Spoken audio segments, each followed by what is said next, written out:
In the winter of 1934, a farmer named Earl Whitfield stood at the edge of his frozen garden in rural Montana and made a decision that would keep his wife and 4 children alive until spring. The temperature had dropped to minus 22 degrees 3 nights in a row. The grocery store was 40 miles away, and the roads were buried under 3 feet of snow. Earl had no choice but to rely entirely on the food his land had produced and on the tricks his grandfather had taught him decades before. He survived. His family survived. And the reason they survived was not luck. It was knowledge. It was the kind of deep, practical, hard-won knowledge that frontier families passed from one generation to the next, like a sacred inheritance.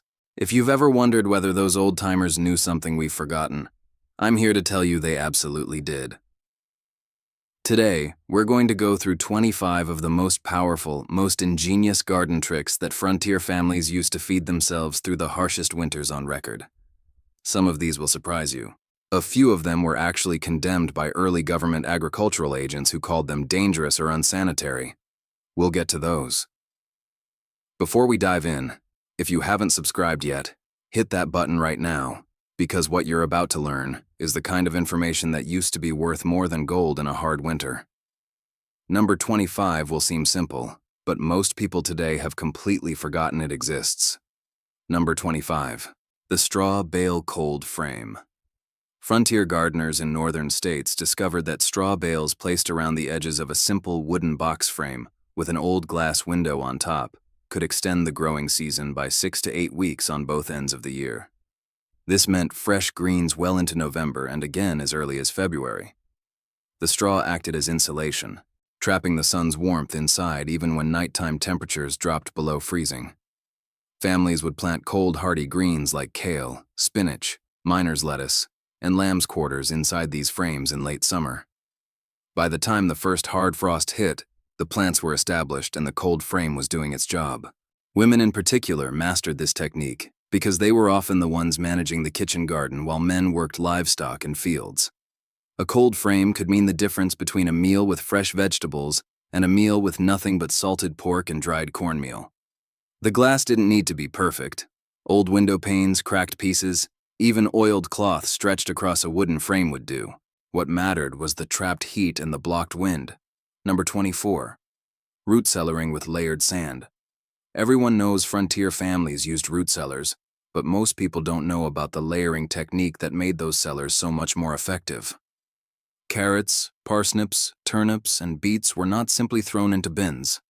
They were packed vertically in wooden crates filled with slightly damp sand, arranged so that no 2 roots touched each other. The sand regulated moisture and prevented the vegetables from drying out or rotting too quickly. A carrot packed this way in October could still be crisp and edible in March or even April. Families that skipped the sand and just piled their roots in a corner often lost half their harvest to rot before Christmas. The sand had to be the right dampness, not wet enough to grow mold, not dry enough to let the roots shrivel.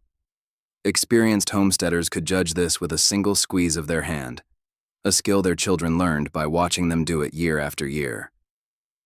Number 23. Fermenting vegetables in crocks. Before refrigeration, lactofermentation was not a health food trend.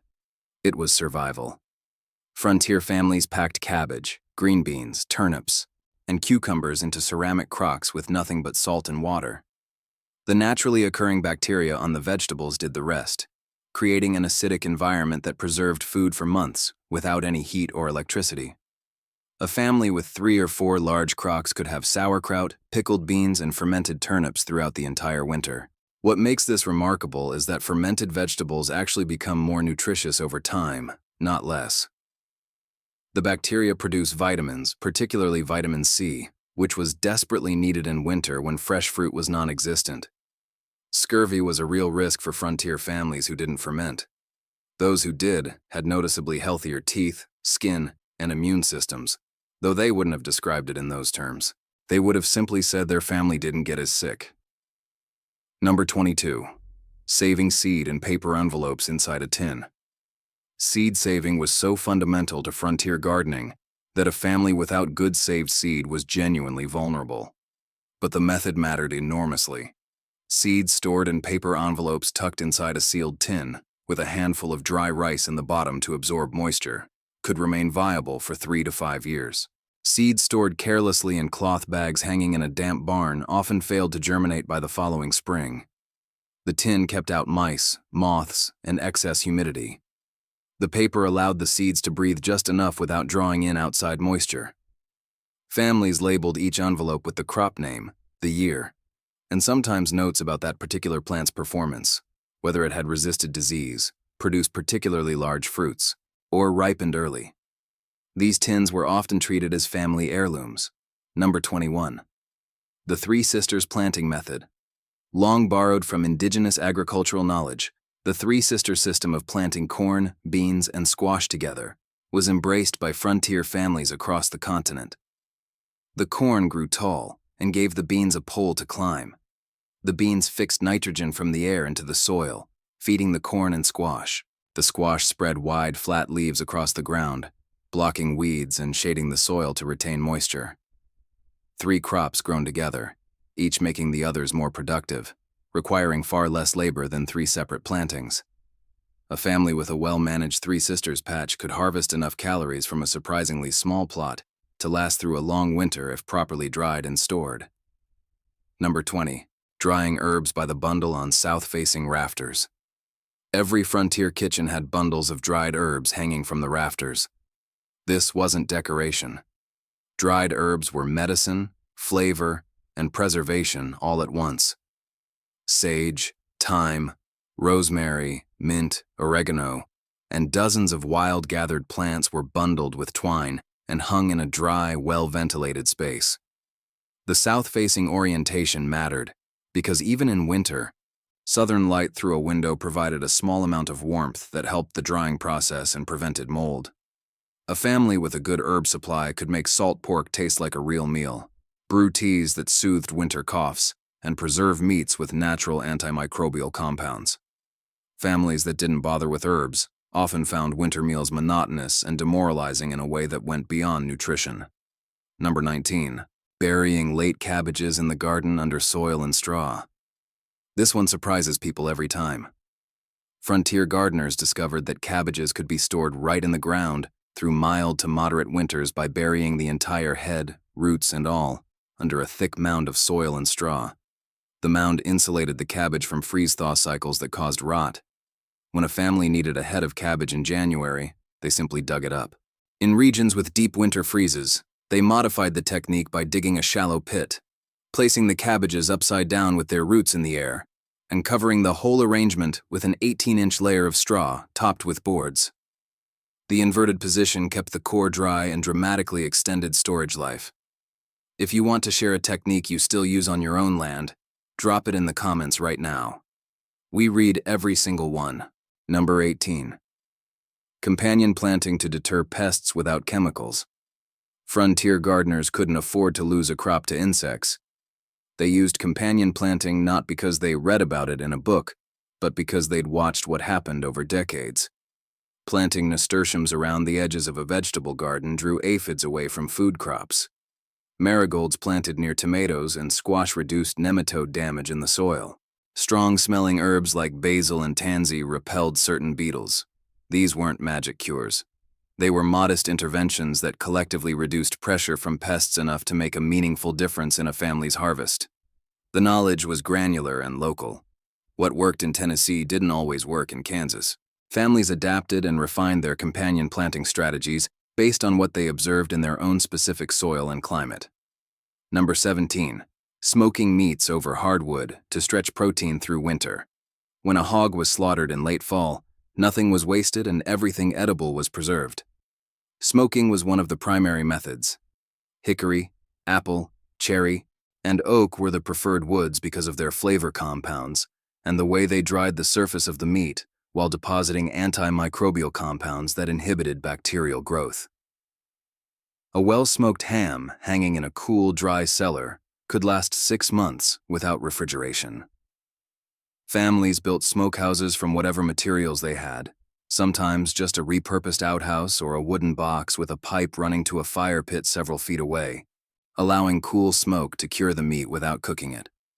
The low temperature mattered. Hot smoke cooked, cold smoke preserved. Number 16.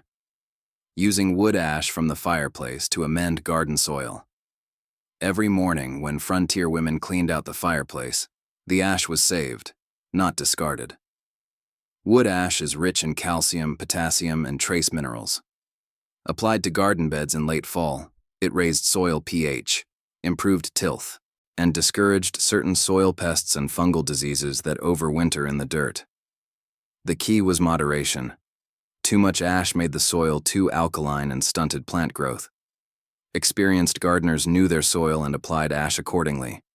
They also knew which crops benefited most.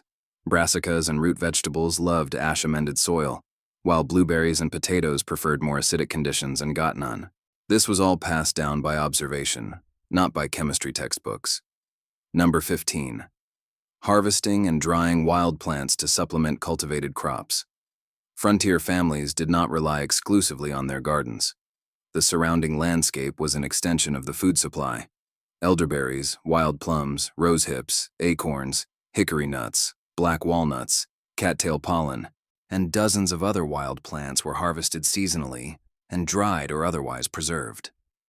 Rose hips alone contained more vitamin C per gram than oranges, and they grew wild across most of North America.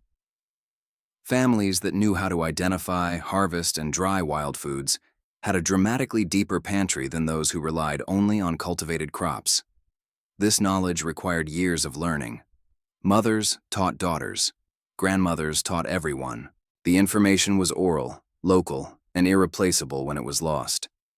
Number 14. Soaking dried beans and legumes to make them go further. Frontier cooks knew that dried beans soaked overnight not only cooked faster, but also produced a larger volume of food per pound of dry beans and were easier to digest, meaning the body extracted more nutrition from them. A pound of dried beans that fed 3 people when cooked quickly could comfortably feed 5 when properly soaked and slow cooked. This mattered in deep winter when supplies were running low. The cooking liquid was never discarded. It went into soups, was used to cook cornbread, or was given to children as a nutritious broth. Nothing with caloric value was wasted during a hard winter. The very idea of throwing food away would have been genuinely shocking to a frontier family in January. Number 13. Building a root pit in the yard for long-term vegetable storage. Beyond the root cellar, many frontier families dug a separate root pit in the yard, specifically designed for the coldest weather storage of potatoes, turnips, and carrots. The pit was typically 3 to 4 feet deep, lined with straw, filled with vegetables in layers, and covered with more straw followed by a thick layer of earth. The surrounding soil provided enough insulation to keep the interior just above freezing, even when surface temperatures dropped well below zero. Access required some effort, digging through the top layer, but the vegetables kept remarkably well. If you've been watching this channel for a while, you already know we go deep on these lost skills. If you're new, subscribe now so you don't miss what's coming in the next few videos. We have some remarkable stories from real homesteading families coming up. Number 12. Rendering animal fat to use as a cooking medium through winter. Lard, tallow, and goose fat were the primary cooking media on the frontier. When an animal was processed, every scrap of fat was saved, cut into small pieces, and slowly rendered over low heat until the pure fat separated from the connective tissue. The rendered fat was strained into crocks and stored in the cool cellar. It kept for months without refrigeration, provided dense calories, made vegetables and grains dramatically more flavorful, and was used in everything from frying cornbread to waterproofing leather boots. A family without rendered fat in winter was a family eating bland, low-calorie meals that left people weak and demoralized. Fat was not the enemy on the frontier. It was survival. Number 11. Planting a cover crop to protect and feed the soil over winter. Forward-thinking frontier gardeners planted rye, clover, or hairy vetch in their garden beds after the main harvest. These cover crops protected the bare soil from erosion, suppressed winter weeds, and when turned into the earth in spring, added a significant burst of organic matter and, in the case of legumes like clover and vetch, nitrogen. A garden bed that wintered under a cover crop was noticeably more productive the following season than one left bare. This practice extended the productive life of the soil over decades and was one of the reasons why some frontier homesteads remained highly productive generation after generation, while neighboring properties slowly deteriorated. Number 10. Making vinegar from apple scraps for preservation and cooking. When apples were pressed for cider, the pomace left behind was not wasted. Frontier families would cover the pomace with water, let it ferment into hard cider, and then allow that cider to sour naturally into vinegar over several weeks. The resulting apple cider vinegar was used to pickle vegetables, preserve eggs, make salad dressings, clean wounds, and even treat digestive problems.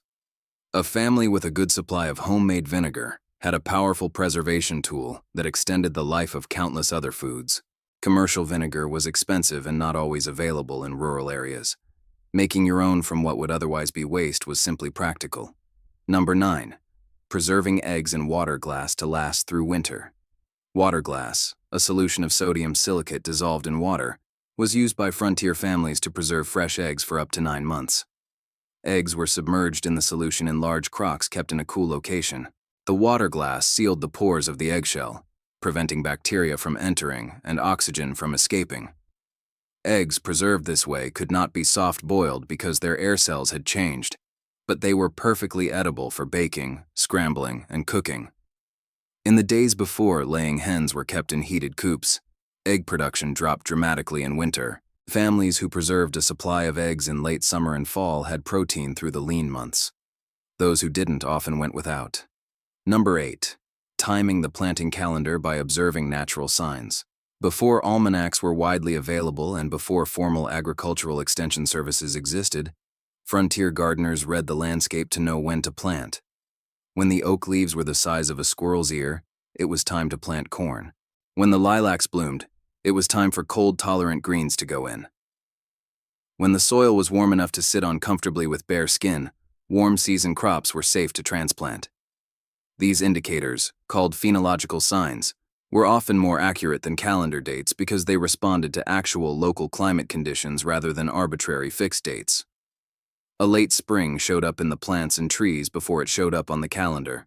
Frontier gardeners who read these signs planted at the right time and lost fewer crops to late frosts. Number 7. Canning tomatoes and green beans in late summer as the backbone of winter food. The advent of home canning jars in the late 19th century transformed frontier food security. Families who embraced canning aggressively, processing dozens or even hundreds of quart jars of tomatoes, green beans, corn, and fruit in July and August, had an entirely different winter experience than those who canned modestly or not at all. A well-stocked canning shelf could feed a family of 5 for the better part of 6 months.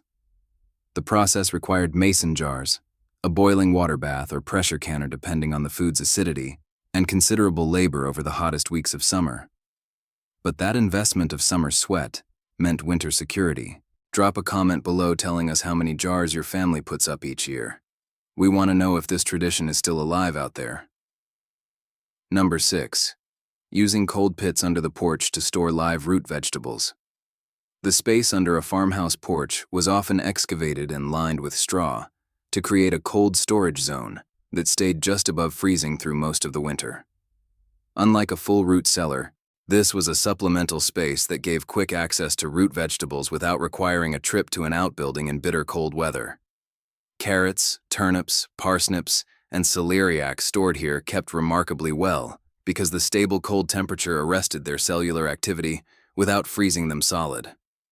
This required no construction beyond basic digging and insulation with natural materials, making it accessible even to families without the resources to build a formal root cellar. Number 5. Breeding and selecting the most cold-hardy and productive plant varieties across generations. The best frontier gardeners were unconscious plant breeders. Every season, they saved seed from the plants that had performed best, ripened earliest, resisted disease most effectively, or survived the late frosts that killed neighboring crops. Over decades, this selection pressure produced locally adapted varieties that were genuinely superior for that specific location. These were the heirloom varieties, not romantic artifacts of the past, but finely tuned survivors, selected by people whose lives depended on them. When families moved or died out and their seedlines were lost, Something genuinely irreplaceable disappeared with them.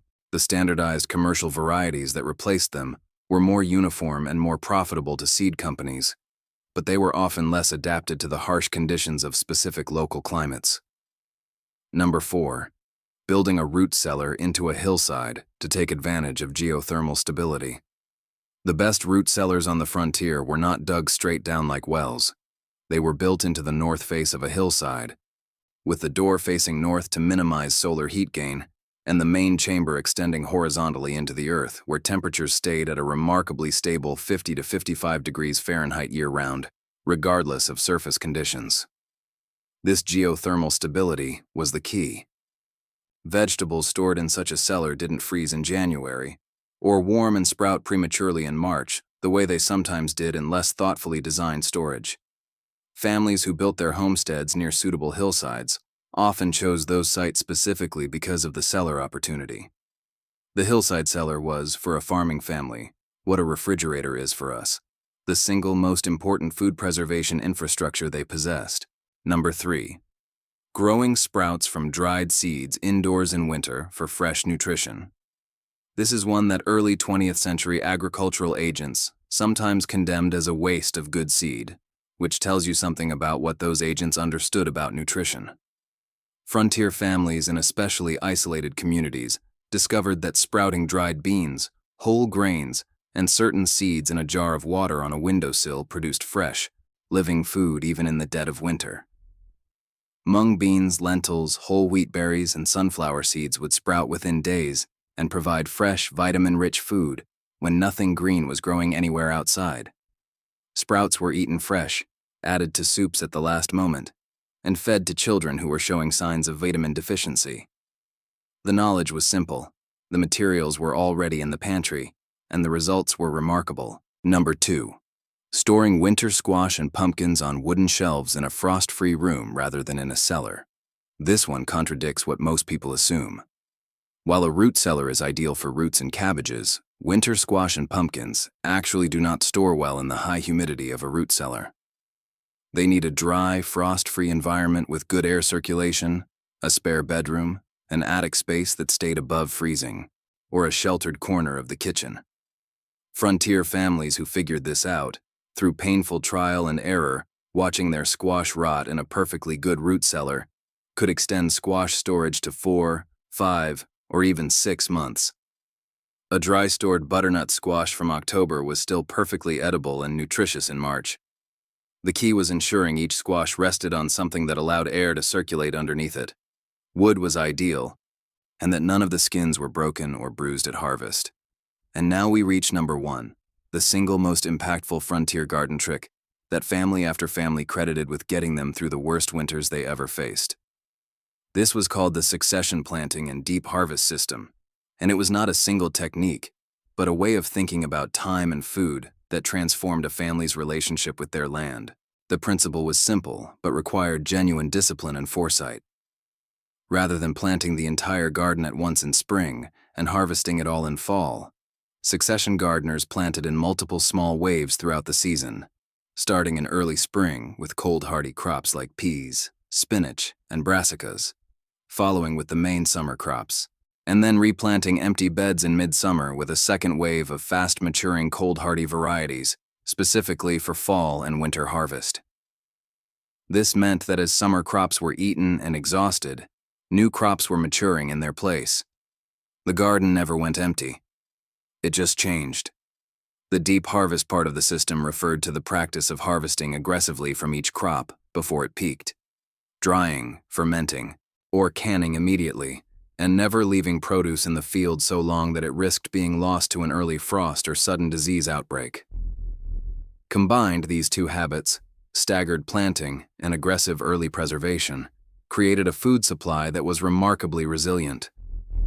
A family following this system with just a quarter-acre garden could produce and store enough food to carry 5 or 6 people from one harvest to the next, with minimal supplementation. Frontier families who mastered succession planting could tell you exactly when their last fresh vegetable of the season would be, and exactly when their first preserved one would need to be opened. They had a mental map of their entire food supply spread across time, And they managed it with the same care a general manages a supply line in wartime. Because for them, it was a supply line in wartime, and the enemy was winter. These 25 tricks are not relics. They are not quaint stories from a simpler time. They are a complete, tested, battle-hardened system for growing and preserving food that actually works, developed by people who had absolutely no margin for failure. Every one of these techniques can be practiced today, on any scale, in any climate. You don't need a 100-acre homestead. You need the knowledge and the willingness to act on it before you need it. The farmers and homesteaders who mastered these skills weren't extraordinary people. They were ordinary families facing extraordinary circumstances with the tools their grandparents gave them. We're at an interesting moment right now, when more and more people are looking at the fragility of our modern food system and wondering whether they should know more than they do. Here's the challenge. Pick one technique from this list and try it this season. Just one. Preserve something you've never preserved before. Start a cold frame. Set up a crock ferment. Save seed from a single plant. Tell us in the comments which one you chose and why. The comment that gets the most likes this week will feature in our next video. These skills survived not because they were written down, though sometimes they were, but because someone decided they were worth passing on. Now you know them. What you do with them is entirely up to you.